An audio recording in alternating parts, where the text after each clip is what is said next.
plan to open one of the world's most important museums displays remarkable unawareness of cultural heritage management. Iraqi archeologists. Welcome back to Inside Iraq. We are discussing the future of Iraq's treasure with Donnie George and Zainab Al-Bahrani.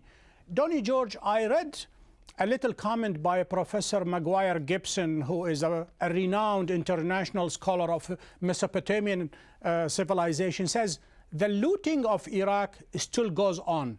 Exactly what he meant? Well, he meant that, yes, the looting of the Iraq Museum had stopped, but the looting of the archaeological sites is still going on. Until maybe this moment we are speaking, there are looters in some of the sites digging for antiquities. And this is a completely destruction of evidence of human culture. And it's still going on. And no one is stopping that. And yes, these are poor people in the southern part of Iraq, but this does not give them the right to destroy this kind of culture. I believe that somebody must do something for this. It's a big problem. It's a problem of the Iraqi people because they don't have food for their children, these people who are working there. They do work and dig for just a handful of dollars, and just selling the culture, selling the civilization, very easy, destroying the information, very easy, which is, I believe, it's an ongoing crime that's happening to the cultural heritage of the Iraqis and the mankind all over the world. Zainab Al-Bahrani, do you want to comment on that? Yes, I completely agree. I think that there are two problems here. One problem is that the government has not done enough to protect the archaeological sites with guards, as any other antiquities-rich country in the world would do, like Greece or Italy or Egypt. We're very poor in site guards. And the other problem is, of course, the entire infrastructure of the country is a mess. So if you don't have jobs for people, if you don't have water and electricity and work for people, of course they turn to looting because they need to feed their families. So I think it needs to be solved on both of these levels. Donnie, when you were Director General of the Ministry of Museum, there was an amnesty issued by the Ministry of Culture for the return of these stolen items without a question being asked. How many items were returned, and do you think those stolen items, perhaps they are all over the world, will ever come back to Iraq? One thing I would like to mention, that the amnesty program is in the Iraqi law of antiquities, and we have always worked with that. And of course, we emphasized on that and we advertised for that after the looting of the Iraq Museum.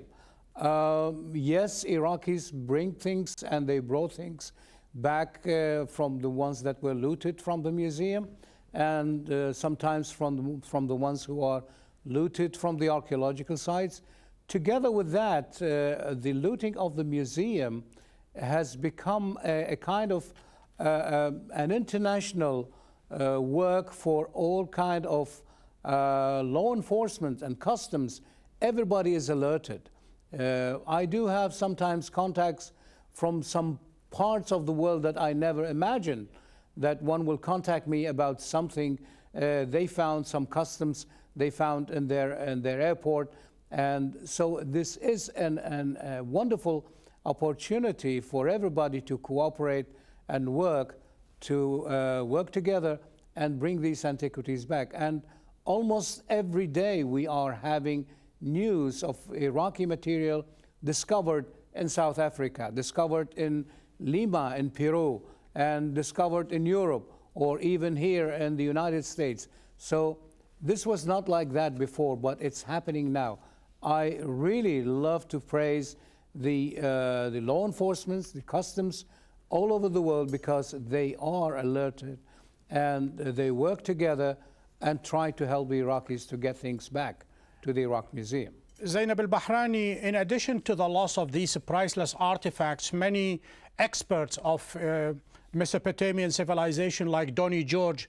He abhors to talk about himself personally and what happened to him and the threats that he was subjected to, that a country he loves and the country he served for more than 30 years. But let me ask you, from your knowledge about Iraqi experts and those who fled the country, do you think they will ever come back along with these items that they have been cataloged? Will we ever see the Iraqi museum as it was, say, 10, 15 years ago? To be honest, I'm very pessimistic. I think that Iraq will have experts again in the future, but I doubt very much that the ones who have left will ever go back in their lifetimes.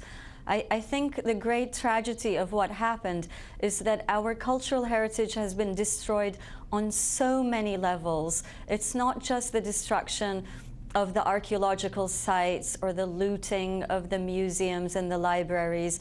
It's also the killing of the intellectuals, the exile of the intellectuals, the loss of a whole system of knowledge that has disappeared in the past years. So that's the great tragedy on so many levels.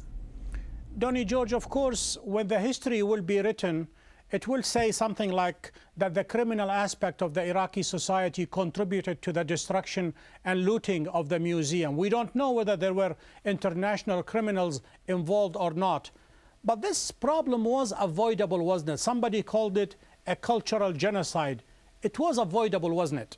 Well, yes, of course. I myself even called it the crime of the century, because the looted material belongs to everybody in the whole world, and to loot something that belongs to everybody, this is the largest crime that can happen, because they have stolen things that belong to each one of us. It was avoidable. It was. I would say from the people responsible in the museum, they should have taken better care of the museum, and from the coalition forces that were in the street of the museum. Let me stop you for just a second, Donnie George, and tell you the following. Yes. There were many reports that actually coalition forces nearby the museum, they opened the gate to the museum, and some soldiers, they said, "Be my guest, go ahead, go inside." Are these true stories? Well, we've heard about those stories, not in the museum, in other places, in the palaces of Saddam, yes. But to be precise, there was a tank standing about 80 to maybe 90 yards from the main gate of the museum. One of our staff went there to that tank and begged them through a translator, through an interpreter, to move the tank to come and protect the museum, because there were about 300, 400 people outside with toll bars and hammers. They wanted to go in.